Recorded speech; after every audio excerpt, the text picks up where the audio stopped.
আসসালামু আলাইকুম প্রিয় শিক্ষার্থীরা, আশা করব তোমরা ভালো আছো। তোমাদের সব কিছুই ভালোই চলছে। আজকে একটা ডিফারেন্ট টপিক নিয়ে তোমাদের সামনে উপস্থিত হয়েছি।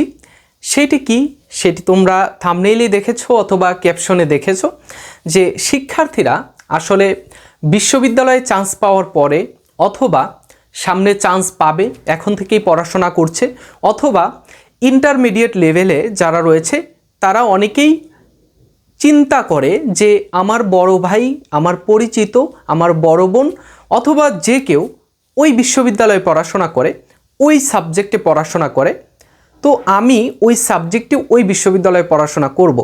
আবার অনেকেই চান্স পেয়ে গেছে, পাওয়ার পরে একাধিক বিশ্ববিদ্যালয়ে চান্স পেয়েছে, পাওয়ার পরে একটা দ্বিধাদ্বন্দ্বে ভুগে, সেটা হচ্ছে যে আমি ওই বিশ্ববিদ্যালয়ের ওই সাবজেক্ট পেলে পড়ব, নয়তো ওই বিশ্ববিদ্যালয়ের ওই সাবজেক্টে চান্স পেলে আমি পড়ব। আজকে 6 তারিখ 6 ফেব্রুয়ারি সকালবেলা একটা শিক্ষার্থী আমাকে নক করলো। সে কুমিল্লা বিশ্ববিদ্যালয়ে 158তম, আমি যদি ভুল না করি, এবং জগন্নাথ বিশ্ববিদ্যালয়ে 300 কত যেন হয়েছে। তো সে আমাকে বলল যে ভাইয়া, কুমিল্লা বিশ্ববিদ্যালয়ের যদি অর্থনীতি আসে আমি সেখানে ভর্তি হব, জগন্নাথ বিশ্ববিদ্যালয়ে যদি বাংলা আসে আমি সেখানে ভর্তি হব। তো শিক্ষার্থীর নাম আমি উল্লেখ করছি না।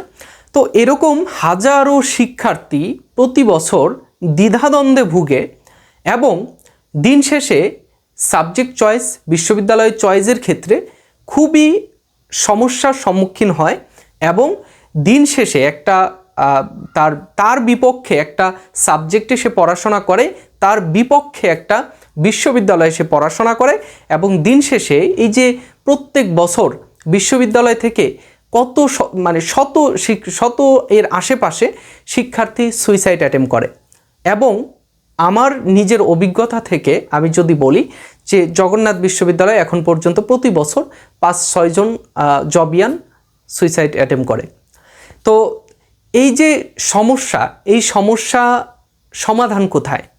এই সমস্যার সমাধান তোমার সাবজেক্ট চয়েস, বিশ্ববিদ্যালয় চয়েসের মধ্যে। তো আমি তোমাদের এই বিষয়টি নিয়ে অনেক প্রশ্ন পাই ইনবক্সে এবং কমেন্টে আমি প্রশ্ন পাই যে ভাইয়া, আমার ঢাকা বিশ্ববিদ্যালয়ে এই সাবজেক্ট এসেছে, ওই বিশ্ববিদ্যালয়ে এই সাবজেক্ট এসেছে, আমি কোনটাতে যাব, কোনটার ফিউচার ভালো, কোনটাতে আমার ভালো হবে? তো প্রশ্ন করাটা স্বাভাবিক, যেহেতু আমরাও বিশ্ববিদ্যালয়ের শিক্ষার্থী। আচ্ছা, বেশি কথা না বলে একটু করি। আমি তোমাদের এই টপিকটা নিয়ে অনেক বেশি প্রশ্ন পেয়েছি এবং পাওয়ার পরে আমি রিসার্চ করলাম, একটু বিভিন্ন সোর্স থেকে, বিভিন্ন দিক থেকে চিন্তা ভাবনা করে, আমার নিজের এক্সপিরিয়েন্স সব কিছু মিলিয়ে আমি একটু অ্যানালাইসিস করে দেখলাম যে আসলে আমাদের কোন দিকে যাওয়া উচিত এবং আমাদের শিক্ষার্থীরা কিভাবে এই বিশ্ববিদ্যালয় বা সাবজেক্ট চয়েস করবে। সো এই যে দেখো, আমি জাস্ট ড্রাফট করেছি। সর্বপ্রথম তোমাকে চিন্তা করতে হবে যে তোমার লক্ষ্য কি, তোমার লক্ষ্য কি?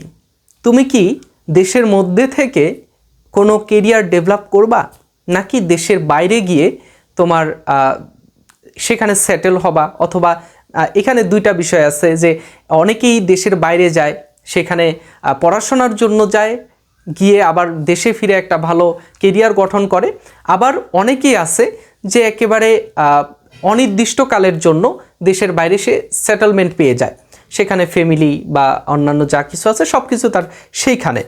তো তোমার কোন দিকে, তোমার লক্ষ্যটা কোন দিকে? তুমি কি বিদেশে একেবারে পাড়ি জমাতে চাও, অথবা দেশের মধ্যে একটা ভালো কেরিয়ারে তুমি তোমার কেরিয়ারটা ডেভেলপ করতে চাও? ঠিক আছে, এই প্রশ্নের উত্তর যখন তুমি নিতে পারবা বা দিতে পারবা, তোমার নিজেকে তুমি প্রশ্ন করবা এবং প্রশ্নের উত্তর যখন তুমি দিতে পারবা, তখনই তোমার এই জিনিসটা সহজ হয়ে যাবে যে তুমি বিশ্ববিদ্যালয়কে প্রিফার করবা নাকি তুমি সাবজেক্টকে প্রিফার করবা। ঠিক আছে, আমি স্পেসিফিকলি এতগুলো সাবজেক্টের আমি বিষয় বলতে পারবো না, তবে আমি তোমাকে বোঝাতে পারবো এবং দিন শেষে সিদ্ধান্তটা তোমাকে নিতে হবে, ঠিক আছে? আচ্ছা, যে বিষয়টা আমাদের কাছে গুরুত্বপূর্ণ সেটা হচ্ছে যে এই যে আমি একটা প্রথম পয়েন্ট বললাম যে তোমার দেশের মধ্যে থেকে একটা কেরিয়ার তুমি ডেভেলপ করবা নাকি দেশের বাইরে যেতে চাও। তো এইখানে তোমাকে দেখতে হবে দেশের বাইরে যদি তুমি যেতে চাও তাহলে অবশ্যই তোমাকে সাবজেক্টে ফোকাস করতে হবে। তোমার ইউনিভার্সিটিতে যেটাই হোক না কেন, দেখো এই যে বাংলাদেশের মধ্যে পাবলিক বলো প্রাইভেট বলো যেখানেই হোক না কেন, এই যে তোমার যেই বিশ্ববিদ্যালয়গুলোতে যেই সাবজেক্টগুলো আছে, সাপোজ ধরো যে বাংলাদেশে ইংলিশ সাবজেক্টটা যেটাতে আমি পড়াশোনা করছি, তো এই ইংলিশ সাবজেক্টে জাতীয়তেও যে বিষয়টা পড়ানো হয়, প্রাইভেটেও যে বিষয়টা পড়ানো হয়, পাবলিকেও একই বিষয় পড়ানো হয় এবং পুরো বাংলাদেশ জুড়েই একই জিনিসগুলো পড়ানো হয়। যদি মানে তোমার সেকেন্ড ইয়ার, থার্ড ইয়ার অথবা ফোর্থ ইয়ারের মানে উল্টাপাল্টা হতে পারে, কিন্তু একই বিষয়গুলো ওই ডিপার্টমেন্টগুলোতে পড়ানো হয়। তো এখন তুমি যদি দেশের বাইরে যেতে চাও, ইংলিশ সাবজেক্ট নিচ্ছ অথবা অর্থনীতি নিচ্ছ, অথবা তুমি দেখো আমার এই ভিডিওটা কিন্তু প্রত্যেকটা ইউনিটের শিক্ষার্থীদের জন্য। আমি ডিফারেন্ট ইউনিট ভিত্তিক আলোচনা না করে এক ভিডিওর মধ্যে সবগুলো ইউনিট নিয়ে আলোচনা করব এবং একটু ভিডিওটা লং হলেও তোমরা একটু শেষ পর্যন্ত থাকবে, ঠিক আছে? কেননা এই যে এই প্রশ্নটার উত্তর অনেকেই দিয়েছে, ইউটিউবে খুঁজলেই পাবা, কিন্তু আপডেট এবং তোমার পরবর্তীতে বর্তমান আসপেক্টে সেটা কেমন সেটুকু আপাতত জানিয়ে দিচ্ছি। দেখো যে বিদেশে তুমি যদি যেতে চাও, বিদেশে তুমি পড়াশোনার উদ্দেশ্যে অথবা অনির্দিষ্টকালের জন্য সেটেলমেন্টে যেতে চাও, অবশ্যই তোমাকে তোমার সাবজেক্টে ফোকাস করতে হবে। একটু আগে যেটা বললাম যে ইংলিশ সাবজেক্টে পড়লে দেশের যত ইউনিভার্সিটিগুলো আছে, সাপোজ ইসলামী বিশ্ববিদ্যালয় অথবা রাজশাহী বিশ্ববিদ্যালয়, সেখানে ইংলিশে যা পড়ানো হবে আমাদের জগন্নাথ বিশ্ববিদ্যালয়েও একই সাবজেক্ট বা কোর্স পড়ানো হবে, ঠিক আছে? তো সেখান থেকে তুমি যেই শিক্ষাটা পাবা এই জগন্নাথ থেকেও একই শিক্ষাটা পাবা। আবার দেখা যায় ঢাকা বিশ্ববিদ্যালয়ের যে সাবজেক্ট, মানে ঢাবির কথা না বললেই নয়, ঢাবিতে তোমাদের সবারই একটা আকর্ষণের জায়গা। তো যেভাবে ইউটিউবার বা তোমার আরও যে মানে আলোকচিত্রকার যারা আছে তারা যেভাবে দেখায় আসলে পুরোটা ওইভাবে না, তোমার রিয়েল লাইফে চিন্তা করতে হবে, ঠিক আছে? তো ঢাকা বিশ্ববিদ্যালয়ের ইংরেজিতে যা পড়ায় জগন্নাথেও একই পড়ায়, জাহাঙ্গীরনগরে একই পড়ায়, চট্টগ্রামে একই জিনিসগুলো পড়ায়। সো তুমি যদি বিদেশে যেতে চাও, বিদেশে পাড়ি জমাতে চাও, তোমাকে সাবজেক্টে ফোকাস করতে হবে। তুমি যদিও আমাদের কাছে নর্মাল লাগে যে এই সাবজেক্টটা নর্মাল, কিন্তু ওইটা দেখবা যে বিদেশে পড়াশোনা করতে গেলে ওই সাবজেক্টের ভ্যালুটা অনেক বেশি, ঠিক আছে? আমি বোঝাতে পেরেছি। এখন আসি যে তোমার লক্ষ্য যদি হয় দেশে একটা ভালো চাকরি, তোমার দিন শেষে দেখো বাংলাদেশের আসপেক্টে একটু কথা বলি যে বাংলাদেশে দিন শেষে তোমার অর্থনীতি, তোমার কাছে টাকা কতটুকু আছে, এটার উপরে ভিত্তি করে সমাজ তোমাকে নির্ধারণ করে।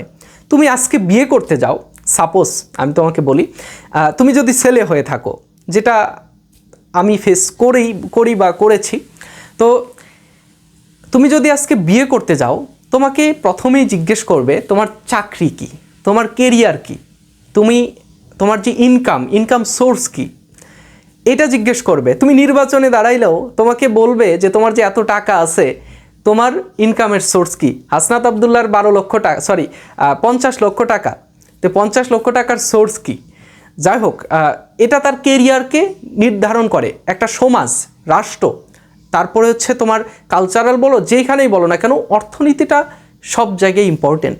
তো কেরিয়ার গঠন করতে চাইলে তোমার যদি লক্ষ্য হয় তুমি এখানে দেশের মধ্যে কেরিয়ার গঠন করবা, তখন তোমাকে বিশ্ববিদ্যালয়টাকে একটু প্রিফার করতে হবে, ঠিক আছে? আজকে তুমি ঢাকা বিশ্ববিদ্যালয় একটা নর্মাল সাবজেক্ট, উর্দু, ফার্সি বা তুমি যেটাই বলো না কেন, একটা ভাষাগত যে সাবজেক্টটা থাকে সেই সাবজেক্টে তো বা নর্মাল তুমি যদি নাট্যকলা পাও, সঙ্গীত পাও, এগুলোর কোনো স্পেসিফিক কেরিয়ার নাই যদি নিজে না গঠন করা হয়। তো এই সাবজেক্টগুলোতে যদি তুমি পড়াশোনা করে তুমি চাইলে কিন্তু একটা কেরিয়ার তুমি গঠন করতে পারবা। এখান থেকে অনার্স মাস্টার শেষ করে তুমি দিন শেষে বিসিএস এর জন্য যদি আগে থেকেই পড়াশোনা শুরু করে দাও, দেখা যায় দিন শেষে তুমি একটা না একটা চাকরি পাবা। বিসিএস না হলে অন্য চাকরি আছে, অন্য গ্রেডের চাকরি। সো তোমার কিন্তু এইখানে বিশ্ববিদ্যালয়টাকে প্রিফার করতে হবে। তুমি যখন ভাইবা বোর্ডে শুনবে ঢাকা বিশ্ববিদ্যালয়, জাহাঙ্গীরনগর বিশ্ববিদ্যালয়, জগন্নাথ বিশ্ববিদ্যালয়, এরা তো ঢাকার মধ্যেই পড়াশোনা করেছে, বা রাজশাহী বিশ্ববিদ্যালয়, চট্টগ্রাম, খুলনা, এরা তো একটা ভালো বিশ্ববিদ্যালয় থেকে পড়াশোনা করেছে, তখন তোমার এই ভ্যালুটা একটু বাড়বে। ঠিক আছে? সো এই জন্য তোমাকে তোমার তোমার হচ্ছে বিশ্ববিদ্যালয়কে প্রিফার করতে হবে। ঠিক আছে? আচ্ছা, দ্বিতীয় যে পয়েন্টটা সেটা হচ্ছে যে তোমার খোঁজ খবর নিতে হবে। তুমি যে একটা বিশ্ববিদ্যালয়কে সিলেক্ট করেছো অথবা তুমি একটা ডিপার্টমেন্টকে সিলেক্ট করেছো, এখন তো আমি বলি যে ডিপার্টমেন্ট এবং সাবজেক্ট, বিশ্ববিদ্যালয় এবং সাবজেক্ট দুইটাই যদি তুমি প্রিফার অলরেডি করে ফেলো যে এই বিশ্ববিদ্যালয়ে যাব, ওই সাবজেক্টে যাব, এখন তোমার কাজ হচ্ছে তোমাকে একটু রিসার্চ করতে হবে। রিসার্চটা কেমন করবা, কিভাবে করবা? তোমার এলাকার অথবা তোমার জেলার আশেপাশে তোমার পরিচিত যেভাবে হোক না কেন, তোমার পরিচিত একটা সিনিয়রকে তুমি ধরবা। সিনিয়র বলতে এই যে বিশ্ববিদ্যালয়ে পড়াশোনা বর্তমান করছে এমন সিনিয়র না, তোমাকে একটু শুধু একজনকে না কয়েকটা সিনিয়রকে তোমাকে ধরতে হবে। ধরে তাদেরকে জিজ্ঞেস করতে হবে যে ভাইয়া আমাদের এখানে আসলে আমি এই সাবজেক্টে পড়াশোনা করতে চাচ্ছি, এই সাবজেক্টের কেরিয়ার কেমন, অথবা এই সাবজেক্টের কেরিয়ার কেমন, একসাথে তুমি 2-3টা সাবজেক্টের কথা বলবা, তাহলে ভাইয়া একটু চিন্তা ভাবনা করে তোমাকে উত্তর দেবে। ঠিক আছে? আবার তুমি যদি একটা সাবজেক্টে বলো, ওই ভাইয়া দেখা যাবে যে বলবে যে হ্যাঁ এই সাবজেক্ট তো ভালো, তুমি আসো আমার বিশ্ববিদ্যালয়ে আসো। আর মেয়ে স্টুডেন্ট বা মেয়ে জুনিয়র হইলে তো কথাই নেই, সে ভাইয়া তোমাকে এমনিতেই টেনে নেবে। সো দেখা যায় যে এই রিসার্চের উপরে ভিত্তি করেও তুমি তোমার আলটিমেট গোলটা তুমি অর্জন করতে পারবা, অথবা এই সমস্যাটার সমাধান করতে পারবা। ঠিক আছে? তারপরে তুমি আরেকটা প্রশ্ন জিজ্ঞেস করতে পারো, অ্যালামনাইয়ের অবস্থা কি? অ্যালামনাই কারা? তোমরা অনেকেই হয়তো জানো না। অ্যালামনাই হচ্ছে তোমার বিশ্ববিদ্যালয় থেকে বের হয়ে যাওয়া, পোস্ট গ্রাজুয়েশন শেষ করে তারা কোনো একটা কেরিয়ারে, অথবা তারা বেকার হয়ে আছে, নাকি তারা বিদেশে চলে গেছে, তো এই যে এদেরকে বলা হয় অ্যালামনাই। তো ওই ডিপার্টমেন্ট বা ওই বিশ্ববিদ্যালয়ের কতগুলো ভালো ভালো পজিশনে গেছে, পড়াশোনা শেষ করে তারা কি বেকার হয়ে আছে নাকি ভালো একটা পজিশনে যেতে পেরেছে, তো তুমি এটা একটু খোঁজ খবর নিবা। ঠিক আছে? আচ্ছা, তারপরে হচ্ছে তোমার সব থেকে ইম্পর্টেন্ট যে বিষয়টা, সেটা হচ্ছে বিশ্ববিদ্যালয়ের আশেপাশের পরিবেশ। বিশ্ববিদ্যালয়ের আশেপাশের পরিবেশ দেখো, আমি আমার রিয়েল লাইফ থেকে একটা একটা উদাহরণ তোমাকে আমি দেই। আমার ফার্স্ট ইয়ারে আমি ভর্তি হয়েছি বর্তমান সার্জিস আলমের যেই এলাকা, সেই এলাকায় আমার একটা ফ্রেন্ড, আমার খুবই কাছের, একসাথে একই সাইকেলে আমি আর সে টিউশনিতে যেতাম। এই জগন্নাথ বিশ্ববিদ্যালয়ের বুড়িগঙ্গা পার হয়ে ব্রিজ পার হয়ে আমি ওই পাশে দুজনে একই সাইকেলে, ওর সাইকেল ছিল, ওর ম্যাচের এক বড় ভাইয়ের সাইকেল ছিল, সেই সাইকেলে করে আমরা একই সাথে টিউশনিতে যেতাম, রাস্তার ওপার এপার, টিউশনি শেষে আবার বাসায় আসতাম। তো ফার্স্ট ইয়ারে আমরা কিছুদিন পড়াশোনা করেছি, প্রথম সেমিস্টার শেষ হয়ে গেছে হয়তোবা, আমার ঠিক খেয়াল নাই। সেই সময়ে সে তার ম্যাচে সে মৃত্যুবরণ করছে, সে দুনিয়া থেকে চলে গেছে। আমার কাছের বন্ধু, একই ক্লোজ আর কি। তো এই যে রিয়েল লাইফ একটা এক্সপিরিয়েন্স, সেখান থেকে তোমাদের যদি একটু বলি যে, এবং জগন্নাথ বিশ্ববিদ্যালয়ে হাজারো শিক্ষার্থী আছে, সেই শিক্ষার্থীরা সুইসাইড অ্যাটেম্প করে। বারবার আমি ওয়ার্ডটা উচ্চারণ করছি না, তোমরা একটু বুঝে নিবা, সেন্সর করতে পারে।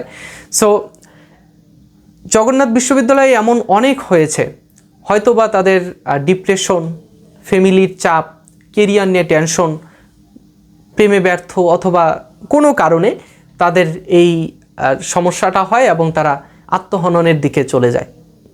শুধু জগন্নাথ না, ঢাকা বিশ্ববিদ্যালয় বলো, বাংলাদেশের অনেক বিশ্ববিদ্যালয়গুলোতে এইরকম সমস্যা হয়, আমরা নিউজ খুললেই দেখি। তো এই সমস্যাটা কেন হয়? আমাদের পরিবেশটা বুঝতে হবে। সাপোজ জগন্নাথ বিশ্ববিদ্যালয়ের আশেপাশে শিক্ষার্থীদের ম্যাচে থাকতে হয়, ঠিক আছে। আবার অন্যান্য বিশ্ববিদ্যালয়ে গুচ্ছের মধ্যে যে বিশ্ববিদ্যালয়গুলো রয়েছে, তোমরা গুচ্ছভুক্ত বিশ্ববিদ্যালয়ের নাম শুনেছ অলরেডি, যে গুচ্ছভুক্ত বিশ্ববিদ্যালয়ের মধ্যে যেই বিশ্ববিদ্যালয়গুলো রয়েছে সেগুলোর কিন্তু হল ফেসিলিটি খুবই কম। দেখা যায় যে অনেক শিক্ষার্থী থার্ড ইয়ার পর্যন্ত, সেকেন্ড ইয়ার থার্ড ইয়ার শেষ হয়ে গেলেও তারপরে 1 বছর 2 বছরের জন্য হলের সিট পায়, বা পেলেও তারা সেখানে ভালো একটা পরিবেশ পায় না। গেস্ট রুম থাকে, অনেক চাপ থাকে। যদিও আমরা বলি যে আমরা র্যাগিং বা গেস্ট রুম নির্মূল করেছি, কিন্তু আমরা আলটিমেটলি করতে পারি না বাংলাদেশের নষ্ট পলিটিক্সের কারণে। ঠিক আছে। তো এই যে পরিবেশ একটা খুবই গুরুত্বপূর্ণ বিষয়। তুমি যদি নির্বাচন করো যে আমার ওই বিশ্ববিদ্যালয় না ওই বিশ্ববিদ্যালয়, আমি কোনটাতে যাব, দেখতে হবে যে বিশ্ববিদ্যালয়ের আমি যে বিশ্ববিদ্যালয়ের যেই ভিডিওর মাধ্যমে যেই চমকপ্রদ দৃশ্যগুলো দেখেছি, সেই দৃশ্যগুলো কি আসলে ওই বিশ্ববিদ্যালয়ে আছে? ওর আশেপাশে থাকতে গেলে আমাকে কোথায় থাকতে হবে? হলে থাকতে হবে, হলের পরিবেশ কেমন, আমি সেখানে অ্যাডজাস্ট করতে পারবো, আমি সেখানে ভালো একটা টিউশনি খুঁজে পেতে পারবো। টিউশনির বিষয়টা আসছে একটু পরে, যে আমি ওই বিশ্ববিদ্যালয়ের আশেপাশে যেই আবহাওয়া, সেই আবহাওয়ার সাথে আমি খাপ খাইয়ে চলতে পারবো কি না, সেখানে গাছপালা কেমন আছে, সেখানে মানে মানুষ বেঁচে থাকবে, সুস্থ স্বাভাবিকভাবে বেঁচে থাকবে, সেখানে মানুষের রিভিউটা কেমন, সেই বিষয়গুলো তোমাকে একটু দেখতে হবে। আরেকটা ইম্পর্টেন্ট বিষয়, সেটা হচ্ছে এটা হচ্ছে আমি 4 নাম্বার বিষয় বলছি তোমাদের সাথে, সেখানে হচ্ছে সুযোগ সুবিধা। সুযোগ সুবিধার মধ্যে প্রথমেই আমি বলতে চাচ্ছি সেখানে হচ্ছে খাবার দাবারের পরিবেশ, বা সেখানে বাজারঘাটের অবস্থা, সেখানে তোমার দ্রব্যমূল্যের দাম কেমন, সেখানে কি খুব বেশি খাবার দাবারের বিষয়টা, মানে এটা টোটালি তোমাকে চিন্তা করতে হবে। ঠিক আছে। এরপরে হচ্ছে তোমার খুবই ইম্পর্টেন্ট যে বিষয়টা, সেটা হচ্ছে টিউশনি। তুমি অনার্স লাইফে পড়াশোনা করবা, ইন্টারমিডিয়েট শেষ করেই প্রত্যেকটা শিক্ষার্থীর ইচ্ছা থাকে যে আমার যেন বাড়ির দিকে আর ফিরে তাকাতে না হয় অর্থনীতির কারণে, আমি স্বাবলম্বী হব, আমি এখানে পড়াশোনা করব, পাশাপাশি আমি নিজে একটা কেরিয়ারের জন্য পড়াশোনা করব, আমি নিজে ইনকাম করে তার উপরে আমি ডিপেন্ডেন্ট হব। তো তোমাকে এই জিনিসটা প্রথমেই চিন্তা করতে হবে। ঠিক আছে। সেখানে টিউশনির ফেসিলিটি কেমন, ওই ইউনিভার্সিটিতে আমি গেলে সেখানে শহর থেকে ইউনিভার্সিটিটা কত দূরে, শহরের মধ্যে থাকলে আমি টিউশনি বেশি পাবো, শহরের বাইরে হলে আমি টিউশনি কম পাবো। আবার দেখা যায় যে ওই এলাকায় টিউশনির মূল্য কেমন, কোন সাবজেক্টের উপরে ভিত্তি করে টিউশনি বেশি পাওয়া যায়, বা টিউশনির ফেসিলিটিটা ভালো, বেশি মূল্যের টিউশনি পাওয়া যায়। তো এই জিনিসগুলো তোমাকে একটু চিন্তা করতে হবে। আমরা যেখানে থাকি, পুরান ঢাকার খানদানি বংশের মানুষজন, তাদের আত্মমূল্যবোধ বা যাই বলো না কেন কিচ্ছু নাই। তারা হচ্ছে রাত দিন খাটবে ওই স্ক্রুড্রাইভার দিয়ে। তাদেরকে ছোট করছি না, তাদের কর্ম মহৎ, কোটি টাকার বিজনেস, কিন্তু পাশাপাশি তাদের মানুষের মানবিক যে মূল্যবোধ থাকা দরকার সেটা থাকা উচিত। দেখো এখানে এসে আমি ব্লেম করছি ডিরেক্টলি, এটা যদিও আমার ঠিক না, কিন্তু কথা হচ্ছে যে পুরান ঢাকার কেউ যদি থাকো, অবশ্যই তোমাদের আমি ক্রিটিসাইজ করছি, কেননা ক্রিটিসাইজ মানুষকে পারফেক্ট করতে পারে, সেই ভুলগুলো সমাধান করতে পারে। তুমি আমাকেও ক্রিটিসাইজ করতে পারো আমার বিভিন্ন আসপেক্ট থেকে। যাই হোক, আমি বলি এখানে টিউশনির মূল্য কম, বা তারা টিউশনি করলেও বা টিউশনি নিলে, টিচারকে হায়ার করলেও তারা অনেক বেশি তার থেকে সার্ভিস নিয়ে মূল্য কম দেয়, অথবা তাদের ব্যবহার টিউশনি টিচারদের সাথে খুব বেশি ভালো না। সো এরকম সারা বাংলাদেশেও ছড়িয়ে ছিটিয়ে আছে অনেক কিছুই। তো তোমরা যারা এই বিষয়গুলো মাথায় রেখে সাবজেক্ট বা বিশ্ববিদ্যালয় নির্বাচন করবে, তারাই পারফেক্ট একটা সাবজেক্ট বা বিশ্ববিদ্যালয় পাবে বলে আশা করি। আচ্ছা, আরেকটা বিষয়, সেটা হচ্ছে তোমার ইচ্ছা ভার্সেস পরিবারের ইচ্ছা। এটা হচ্ছে 5 নাম্বার বিষয়, তাই না? তোমার ইচ্ছা এবং পরিবারের ইচ্ছা।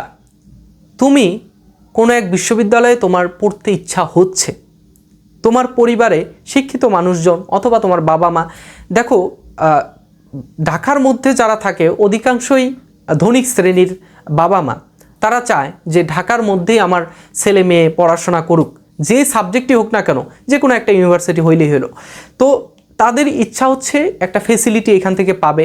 আবার অনেকে আছে, গ্রামের অনেক গার্ডিয়ান আছে যে তারা চায় যে শিক্ষার্থীদের তার আশেপাশে, বিশেষ করে মেয়েদের, তারা চায় যে আশেপাশের কোনো ইউনিভার্সিটিতে ভর্তি হলে তারা ভালো করবে এবং সেখানে বাসা থেকে যাতায়াত করতে পারবে, একটা সেফটির ব্যাপার স্যাপার আছে। তো সেই দিক থেকেও তোমরা তোমার বাবা মার ইচ্ছা বা পরিবারের যারাই থাকুক না কেন তাদের ইচ্ছা এবং তোমার ইচ্ছাকে মিলিয়ে একটা ভারসাম্য বজায় রেখে তুমি বিশ্ববিদ্যালয় বা সাবজেক্ট চয়েস দিবা, ঠিক আছে? আচ্ছা, এখানে একটা মজার বিষয়, সেটা হচ্ছে যে তুমি যখন কোনো ইউনিভার্সিটিতে ভর্তি হবা, সাপোজ আমি যদি বলি যে আমি কিন্তু আমার ব্যক্তিগত এক্সপিরিয়েন্স থেকে বলি যে আমি কিন্তু ঢাকা বিশ্ববিদ্যালয়ে আমার চান্স এসেছে একেবারেই নর্মাল একটা সাবজেক্ট, রাজশাহী বিশ্ববিদ্যালয়ে এসেছে, ওইখানেও একটা নর্মাল সাবজেক্ট এসেছে, আমি জগন্নাথে হাজী মোহাম্মদ দানেশের 4র্থ স্থান অধিকার করেছি, জগন্নাথ বিশ্ববিদ্যালয় 168তম, ঠিক আছে? তো আর রাজশাহী বিশ্ববিদ্যালয়ে আমার যেহেতু একটু ওয়েটিং লিস্টে ছিল, সেখান থেকে এসেছে, নর্মাল সাবজেক্টে এসেছে। তো আর আমি অন্যান্য বিশ্ববিদ্যালয় গুচ্ছের মধ্যে ছিলাম, অন্যান্য বিশ্ববিদ্যালয় গুচ্ছের মধ্যে 168তম, জগন্নাথে 168তম, হাজী দানেশে 4র্থ স্থান অর্জন করেছি এবং অন্যান্য বিশ্ববিদ্যালয়ে চয়েস দিলেও দেখো 1 থেকে 10-এর মধ্যে থাকতাম, তো যেহেতু আমার সিরিয়াল সামনের দিকে ছিল। তো দেখো এই যে আমি কিন্তু ঢাকা বিশ্ববিদ্যালয়ে চান্স পেলাম, রাজশাহীতে পরীক্ষা দিয়েছি, সেখানে চান্স পেলাম এবং গুচ্ছতে পরীক্ষা দিয়েছি, আর কোথাও পরীক্ষা দেই নাই। কনফিডেন্স ছিল যে আমি হবে, আমার ঢাবিতে পাস এসেছে, একটা সাবজেক্ট এসেছে, তার মানে আমি পরেরগুলোতে আমার হয়ে যাবে। সো আমি জাহাঙ্গীরনগরে অ্যাপ্লাই করিনি, চট্টগ্রামে অ্যাপ্লাই করিনি, খুলনা কুমিল্লা যাই বলো এগুলোতে অ্যাপ্লাই করি নাই।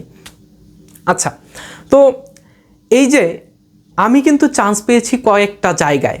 এখন আমি যদি পরিবারের সাপোর্ট ব্যতীত আমি যদি অন্য কোনো ইউনিভার্সিটিতে পড়াশোনা করতাম, তাহলে হয়তো আমি বাড়িতে গিয়ে আবার মুখ খুলে বলতে পারতাম না যে আমি এই বিশ্ববিদ্যালয়ে পড়েছি, তোমাদের পছন্দের জগন্নাথ বা তোমাদের পছন্দের জাহাঙ্গীরনগর অথবা রাজশাহীতে আমি পড়ি নাই। এটা আমি তাদের সামনে বলতে পারতাম না, যখন যদি আমার অ্যাবিলিটি থাকতো না নিজের খরচে চলার, বা একটা ভালো ফলাফল যদি আমি এখান থেকে না নিয়ে আসতাম, তাহলে আমাকে আমার ফ্যামিলি থেকে অনেক ট্রিগারের শিকার হতে হতো, অথবা আমার একটা কি বলবো নিজের কি বলা যায় এটাকে রিগ্রেট ফিল হতো, ঠিক আছে? তো যাই হোক, এখানে তোমার এবং তোমার ফ্যামিলির সিদ্ধান্তটা একটু কম্পেয়ার করে দেখতে হবে। আরেকটা বিষয়, যে তুমি যেটাকে প্রিফার করো, তুমি চাচ্ছ যে আমার ওই বিশ্ববিদ্যালয়ে আমার ভালো লাগে, এটাকে তুমি সব থেকে বেশি প্রিফার করবা। দিন শেষে যখন অনার্স লাইফে এসে এই যে আত্মহননের কথা বললাম, যে শিক্ষার্থীরা নিজেরা আত্মহনন করে, তো এই জিনিসটা তোমাকে পরবর্তীতে যেন ফেস করতে না হয়, পরবর্তীতে ডিপ্রেশনে ভুগতে যেন না হয়, সেই জন্য তোমাকে একটু খেয়াল রাখতে হবে সব কিছুর জন্যই, ঠিক আছে? তো দিন শেষে এগুলো বিষয় যদি তুমি একটু ভেবে চিনতে দেখতে পারো, আমি কিন্তু অনেকটা প্রত্যেকটা পয়েন্টে অনেকটা ব্যাখ্যা করে বলেছি যে এখানে এটা হলে এটা হবে, এটা হলে এটা হবে। তো পরবর্তীতে তোমরা আরও রিসার্চ করবে, আরও যদি কোনো বিষয় থাকে সেগুলো অ্যাপ্লাই করবে, করে দেখবে যে দিন শেষে আসলে বিশ্ববিদ্যালয় নাকি সাবজেক্ট, বিশ্ববিদ্যালয়ে আমি কোন বিশ্ববিদ্যালয়কে নির্বাচন করব, কোন সাবজেক্টকে নির্বাচন করব, এটা সম্পূর্ণ ডিপেন্ডস অন ইউ, ঠিক আছে? তো আজকে এই পর্যন্তই, আশা করব তোমাদের মাথায় ঢুকেছে। অনেকক্ষণ কথা বললাম, কথা বলার মধ্যে ভুলভ্রান্তি হলে অবশ্যই ক্ষমা সুন্দর দৃষ্টিতে দেখবে, এবং আমার ভিডিওতে কোথাও যদি কোনো সমস্যা থাকে, যেহেতু আমি একজন রাইজিং ক্রিয়েটর, তোমাদের কোন বিষয়গুলো জানতে মনে চায় বা কোন বিষয়টা তোমরা জানতে চাও, আমাদের ডেসক্রিপশন বক্সে গুরুত্বপূর্ণ লিঙ্কগুলো রয়েছে, সেখানে গিয়ে তুমি পোস্ট করতে পারো, আমাদের গ্রুপগুলোতে, ফেসবুক পেজের ইনবক্সে মেসেজ করতে পারো, ফেসবুক পেজটা ফলো করে রাখবা, হ্যাঁ, আর চ্যানেলটা সাবস্ক্রাইব করে রাখবা, যাতে পরবর্তীতে তোমাদের যত ইম্পর্টেন্ট ভিডিওগুলো আছে সবগুলোই যেন তোমাদের সামনে উপস্থিত করতে পারি, এবং তোমাদের প্রশ্নের উপরে ভিত্তি করে আরও নতুন নতুন ভিডিও নিয়ে আসবো ইনশাল্লাহ। তো আজকে এই পর্যন্তই, আশা করব তোমরা তোমাদের বিশ্ববিদ্যালয়ে পড়াশোনা, সাবজেক্ট চয়েস, বিশ্ববিদ্যালয় চয়েস অনেক ভালো হবে। আর আজকে এই পর্যন্তই, আল্লাহ হাফেজ, আসসালামু আলাইকুম।